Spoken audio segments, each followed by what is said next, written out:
अगले इंतहाई अहम टॉपिक की तरफ आते हैं।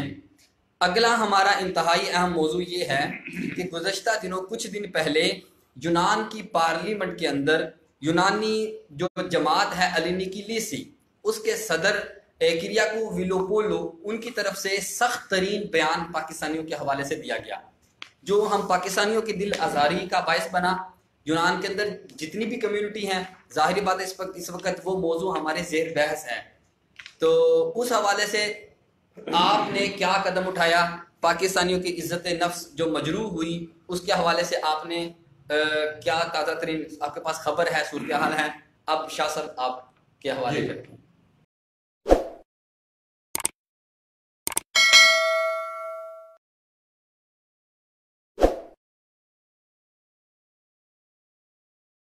जी जी, बहुत शुक्रिया जी। नाजरीन, ये बड़ा एक हसास और अहम मौजू मैं डिस्कस करने लगा हूँ और इसको मैं काफ़ी अरसे से फॉलो कर रहा हूँ। एक बात आपके गोश गुजार करता चलूँ कि यूनान में रहते हुए, क्योंकि मुझे 50 साल हो गए हैं, सीनियर तरीन सिटीजन आप मुझे कह सकते हैं, शुरू दिन से लेके आज दिन तक यूनान की सियासी, सोशल, हिस्टोरिकल, इकोनॉमिकल और इसके इर्द गिर्द मुमालिक और इंटरनेशनल और ग्रीस पाकिस्तान रिलेशंस, इन तमाम पर मैं गहरी नजर रखता हूं। सेमिनार्स डिफरेंट होते हैं, वो मैं अटेंड करता हूं अपनी नॉलेज के लिए और इन रहने के लिए। उसकी वजह यह है, आप सब जो पुराने दोस्त हैं उनको याद होगा कि जब अफगानिस्तान की वॉर थी, उस वक्त पूरा यूनानी मीडिया उस वार पे, पाकिस्तान क्योंकि शामिल था उस वार में, और मैं अल्लाह ताला की मेहरबानी से मेन पूरे ग्रीक मीडिया में दिन रात तमाम चैनल्स पर मैं हर वसा कोशिश करता था दिफा करने की, सही मायनों में अपने मुल्क का। जो जो प्रोपेगेंडा किया जाता था औरतों के मुतालिक, औरतों के हकूक के मुतालिक, इस्लाम के मुतालिक, अल्लाह ताला का शुक्र है कि आज तक इंटरनेशनल और ग्रीक मीडिया में और यहां के थिंक टैंक्स में भी मैं ऑब्जर्व करता हूं, शमूलियत इख्तियार करता हूं।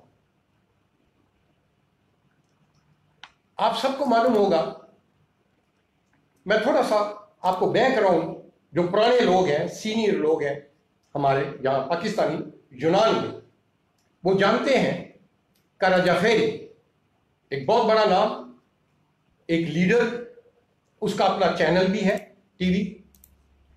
वो शख्स ख्रिसी अवगी से भी पहले, गोल्डन डॉन से भी पहले, वो था इस्लाम के मुखालिफ और बिलखसूस पाकिस्तानियों के, वो प्रोपेगेंडा, नए नए स्कैंडल, नया नया प्रोपेगेंडा वो करता था।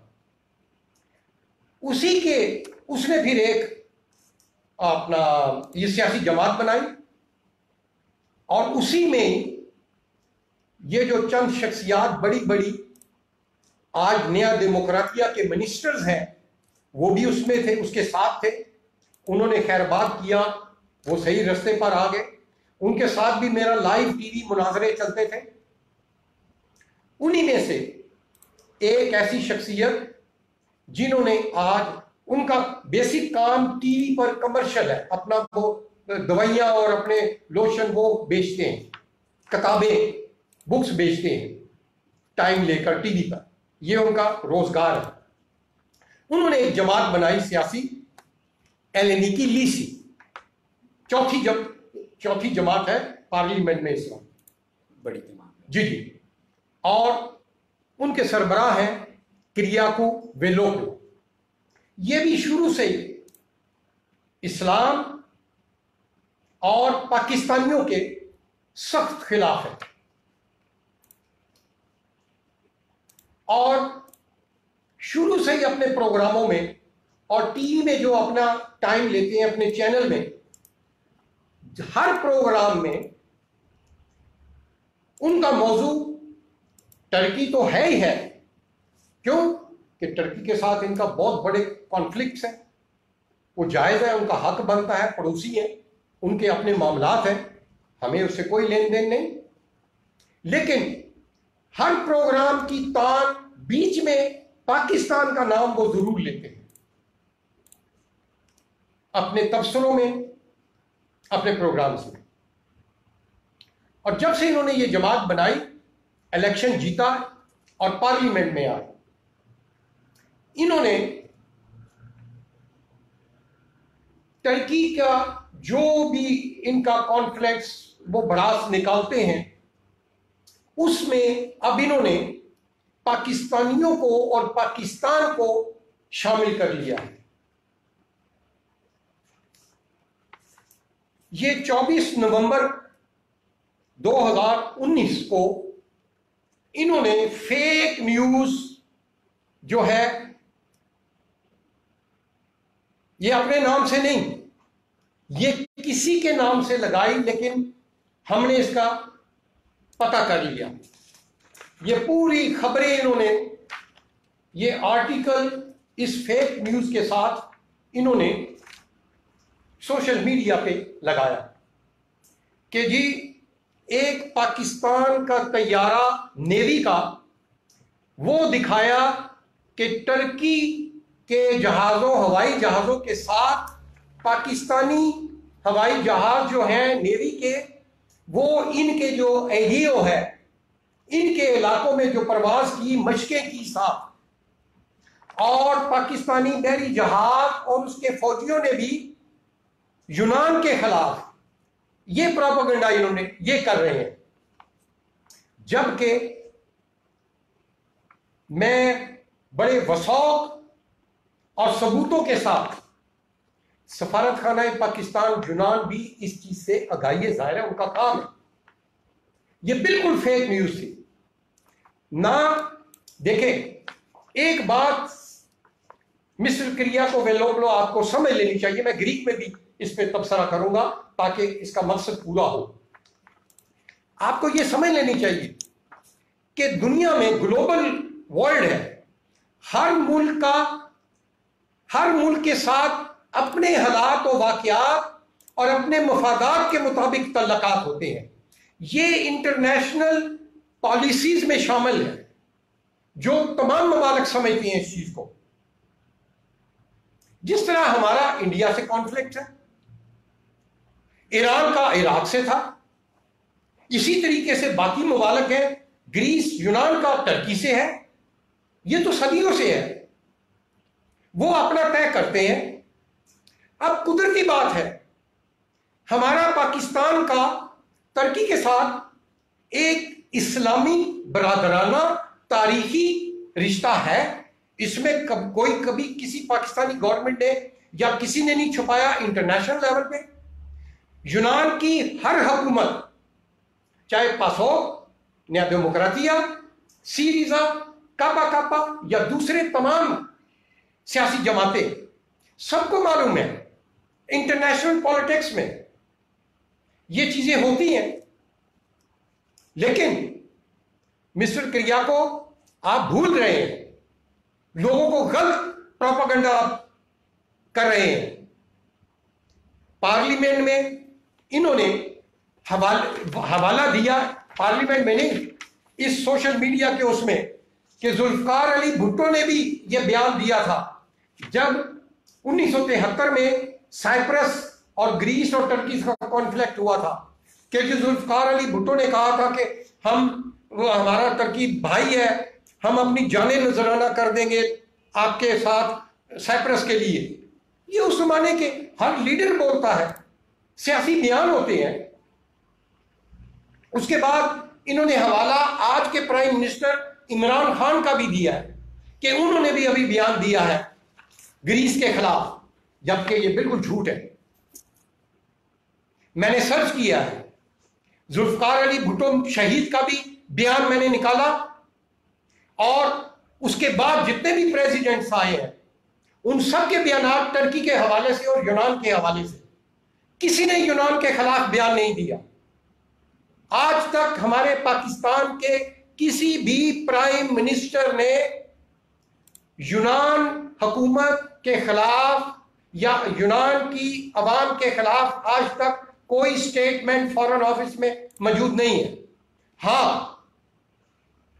हर मुल्क यूनान के इजराइल के साथ किस तरह बरादराना ताल्लुकात है, यूनान के इजिप्ट के साथ भी है, अरब कंट्रीज के साथ भी है। इसी तरीके से हमारे पाकिस्तान के टर्की की क्यों बात होती है, टर्की के हमायत में बयान आते हैं, हमारा हक है, आजाद जमहूरियत है पाकिस्तान, जिस तरह यूनान आजाद डेमोक्रेसी है। लेकिन मिस्टर किरियाकोविलोपोलो, आप भूल रहे हैं, यही पाकिस्तान यूनान के तल्लुकात इस वक्त आपने उस एंगल से नहीं देखा, ट्रेड में 10 गुना बढ़ गए हैं। यूनान पाकिस्तान की ट्रेड, यूनान पाकिस्तान के कल्चरल, सकाफती, तजारती, इकोनॉमिकल तल्लुकात बढ़ रहे हैं। इस वक्त सी पैक पे यूनान से पाकिस्तान में जो यूनानी काम कर रहे हैं, 147 वीजे उनको इश्यू हुए हैं एथेंस एम्बेसी से, वो कॉन्ट्रैक्ट पे वहां काम कर रहे हैं। और भी बहुत सारे डिफेंस में यूनान पाकिस्तान के मुआहदे मौजूद है। अभी हाल ही में टूरिज्म पे अभी बात हो रही है, इस नई मिनिस्ट्री की, रिलीजियस मिनिस्ट्री की आपस में बात हो रही है। वो कहां है सारी चीजें? आपके ये जो नफरत, बुग़्ज़ पाकिस्तानियों के सिर्फ खिलाफ है, ये आपके ज़हन की इख्तरा है सिर्फ, जिसको हम तमाम पाकिस्तानी तारकीन वतन यूनान में जो इज्जत नफ्स मजरूह हुई है, हम उसकी भरपूर मजम्मत करते हैं। मिस्टर किरियाकोविलोपोलो, पाकिस्तानी कौम, तमाम ग्रीस अवाम उनकी तारीफ करते हैं कि मेहनत कश है, ईमानदार है, हार्ड वर्कर है, कालो पीली। लेकिन कोई बात नहीं, अच्छे बुरे लोग हर मुआशरे में होते हैं, हर घर हर खानदान में भी इकट्ठे नहीं होते। उसका यह मतलब नहीं है मेजॉरिटी, अक्सरियत पाकिस्तानियों की हार्ड वर्कर है। मिस्टर किरियाकोविलोपोलो, आप भूल गए, पाकिस्तानी है वो जिन्होंने ट्रेन हादसे में अपनी जानें देकर 2 बूढ़े मियां बीवी को बचाया था। पाकिस्तानी है जिन्होंने जो एयरफोर्स और मिलिट्री के लोगों के पर्स गिरे हुए सड़कों पे जाकर उनकी अमानतें उनको लौटाई। पाकिस्तानी है जिन्होंने डकैती और इन चीजों को इज्जत लूटते वक्त उनको बचाया। और भी बेशुमार पाकिस्तानी है जो यूनानी कौम के साथ मिलकर अच्छे तरीके से जिंदगी बसर कर रहे हैं, एक दूसरे से मेल मिलाप और एक दूसरे की मदद कर रहे हैं। मिस्टर किरियाकोविलोपोलो, यूनान इस हुकूमत में आपको तकलीफ ये हुई है। नाजरीन, आपको ये बताता चलूं कि इस वक्त यूनान की हुकूमत, वजारत खारजा यूनान की, पब्लिक ऑर्डर मिनिस्ट्री यूनान की, टूरिज्म मिनिस्ट्री यूनान की, कल्चरल मिनिस्ट्री यूनान की, जस्टिस मिनिस्ट्री यूनान की और एजुकेशन मिनिस्ट्री, रिलीजियस मिनिस्ट्री यूनान की, ये इस वक्त पाकिस्तानी हुकूमत के साथ बिल्कुल क्लोज इन टच है। वर्किंग रिलेशनशिप बहुत मजबूत हो रहा है। तभी मिस्टर किरियाकोविलोपोलो, आपको जलन और हसद महसूस हो रहा है कि आप इन लोगों को वर्गलाए, तुर्की का ये खौफ और डर, ये सब दिखावा, ये यूनानी अवाम आपकी बहकावे में कभी नहीं आएंगे जब तक हम यहां पाकिस्तानी अपना किरदार, अपनी मेहनत, अपनी मुशक्कत और अपने किरदार से हमने ये ढाल आपके सामने है। 70-80 हजार पाकिस्तानी यहां पर अमन के साथ रह रहे हैं अल्लाह ताला की मेहरबानी से। और एक और बात मिस्टर किरियाको विलोक्लो, पाकिस्तानी यूनान को अपना दूसरा मुल्क समझते हैं, उसके कानून, उसकी यहां के मुआशरत सबका एहतराम करते हैं दिल से। यहां के यूनानी अवाम के दुख सुख खुशियों में बराबर के शरीक होते हैं। ये आपके फेक प्रोपेगेंडे, और परसों जो आपने पिछले हफ्ते पार्लियामेंट में मिनिस्टर साहब को जो ये बरगलाया था, तो आपको फिर मिनिस्टर साहब का जवाब भी आपको मिल गया ना। उन्होंने आपके इस कंसर्न का क्या जवाब दिया? आपने यही मुतालबा किया ना मिनिस्टर से कि किसी भी पाकिस्तानी को सियासी पनाह नहीं दो, तमाम पाकिस्तानियों को निकालो। यह आपका ख्वाब होगा। जो कानून के मुताबिक, यूनान के कानून के मुताबिक, जो कानून खाली पाकिस्तानियों, एक कंट्री, एक मुल्क, एक मुआशरे के लिए नहीं बनता, कानून सबके लिए बनता है। इसलिए मिस्टर किरियाको विलोक्लो, आपसे गुजारिश है, आप जितना मर्जी प्रोपेगेंडा करें, जितनी मर्जी फेक न्यूज आप चलाएं, हम पाकिस्तानी माशाल्लाह यूनानी अवाम के साथ हैं, रहेंगे। हमारी दोस्ती, हमारा प्यार, हमारा वर्किंग रिलेशनशिप दिन ब दिन मजबूत होगा। आपको मुंह की खानी पड़ेगी। अब मैं आखिर में अपने तमाम उन दोस्तों, भाइयों को, बहनों को, बुजुर्गों को, बच्चों को, पाकिस्तानियों को यह बताना चाहता हूं, ग्रीक और इंग्लिश में प्रेस रिलीज इनके जवाब में बिल्कुल तैयार है। परसों मंडे को वो जो है वो इशू हो जाएगा। और मेरी वजारत खारजा यहां यूनान में एम्बेसडर से बात हुई, फॉरेन अफेयर्स के जो पाकिस्तान को डील करते हैं। मेरी पब्लिक ऑर्डर मिनिस्ट्री, उनसे भी बात हुई, और बाकी भी वजारतों के आला हुकाम से मेरा मुसलसल रब्ता है अल्लाह की मेहरबानी से। और मजे की बात है, हमें फख्र होना चाहिए, आप घबराए नहीं।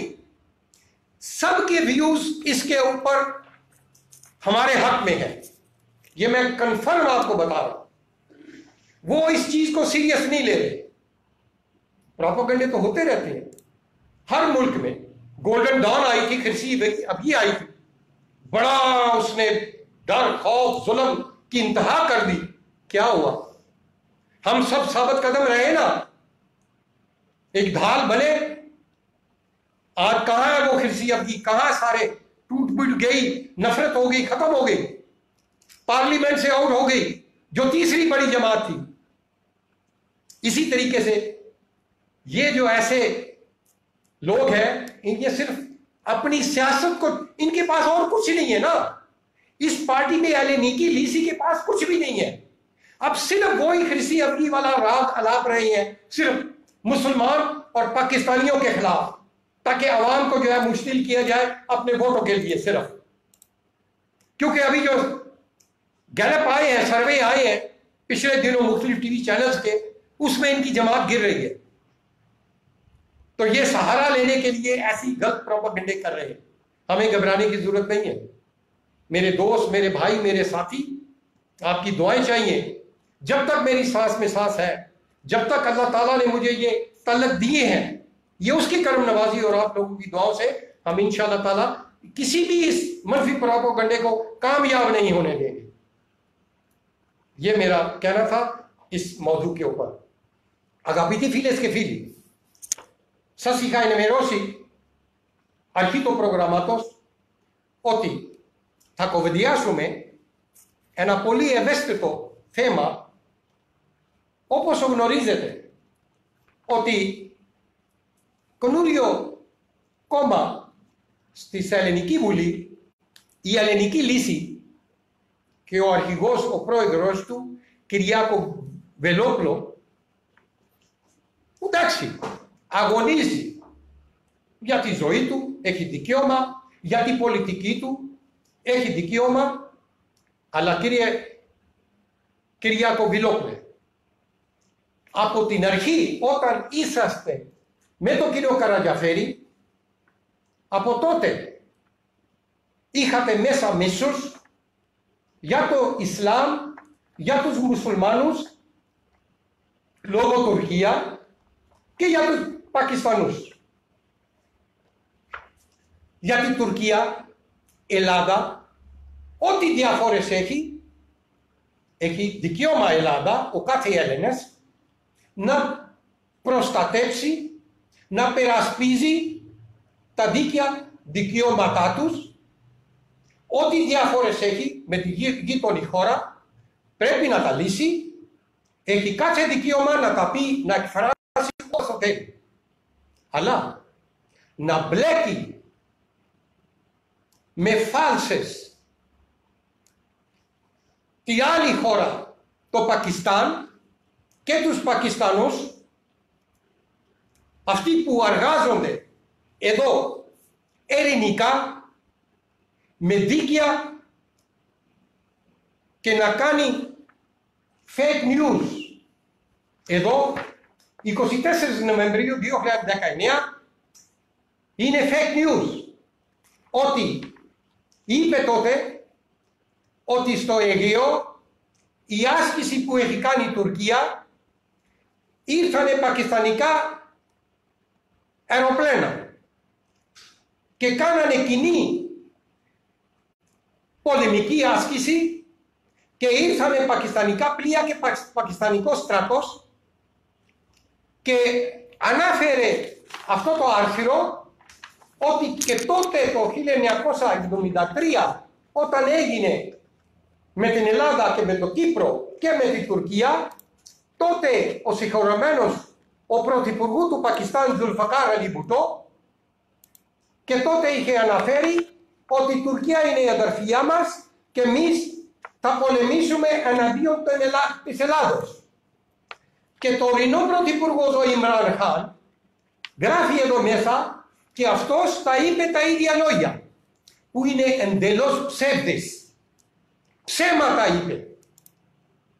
Υπάρχει το Foreign Office στο Πακιστάν, κανένα πρωθυπουργός στο Πακιστάν ποτέ δεν είχε πει ποτέ εναντίον της Ελλάδος.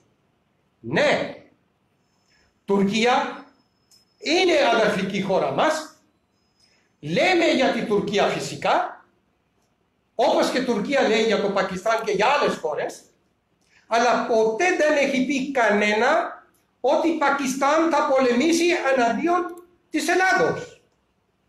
Ντροπή, έσχος. Όπως γνωρίζετε, κύριε Βελόκλε, αγνοείται διεθνής πολιτική όλες τις χώρες. Ο κάθε χώρα έχει δικαίωμα δημοκρατικά με κάθε χώρα τι διπλωματικές σχέσεις διεθνείς, διμερείς μπορεί να έχει. Έχει δικαίωμα κάθε χώρα.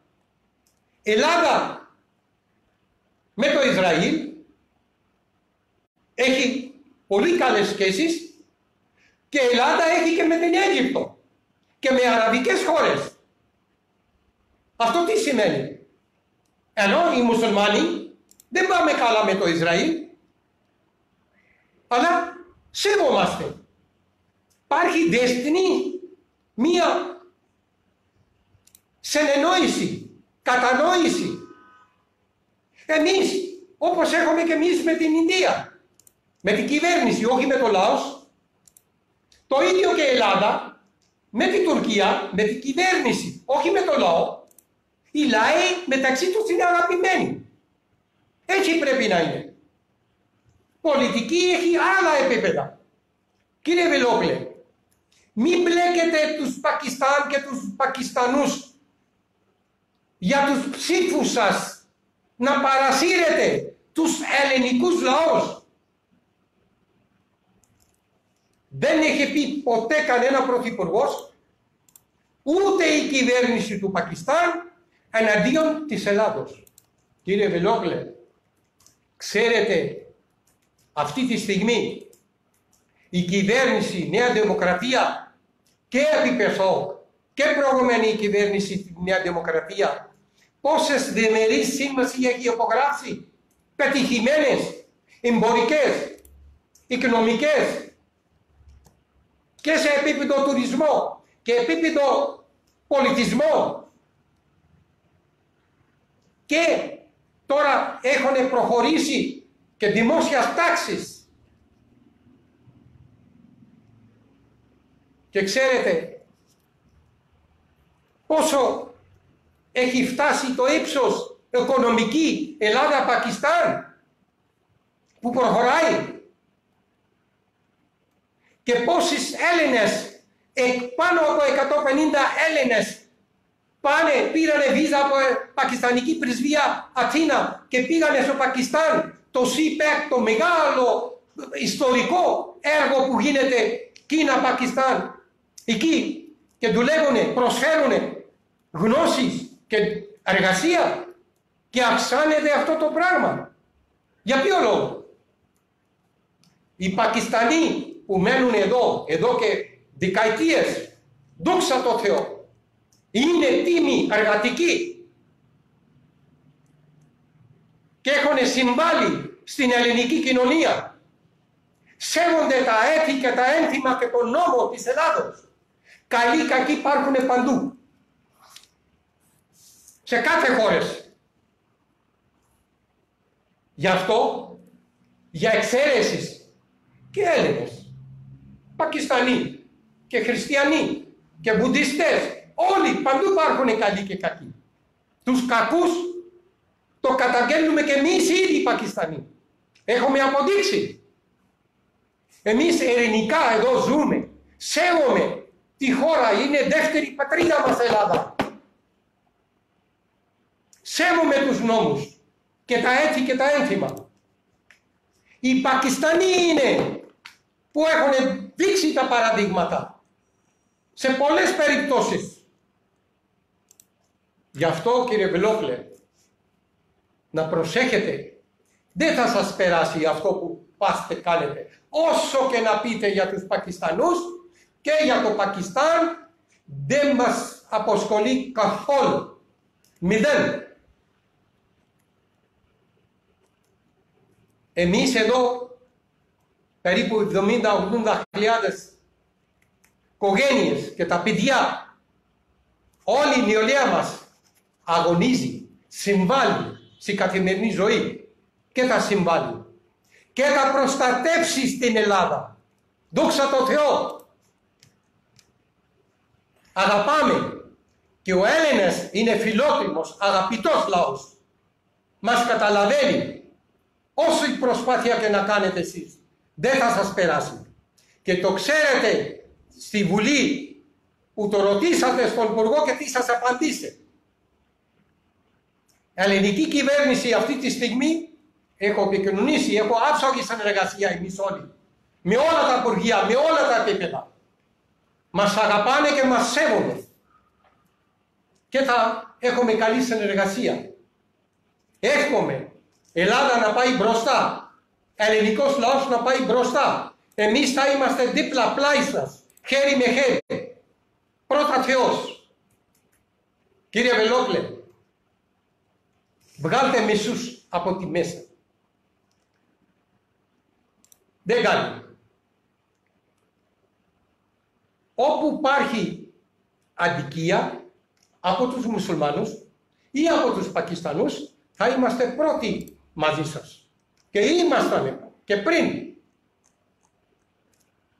Αγαπητοί φίλες και φίλοι, αυτό ήθελα να πω, ότι θέλουμε προσοχή.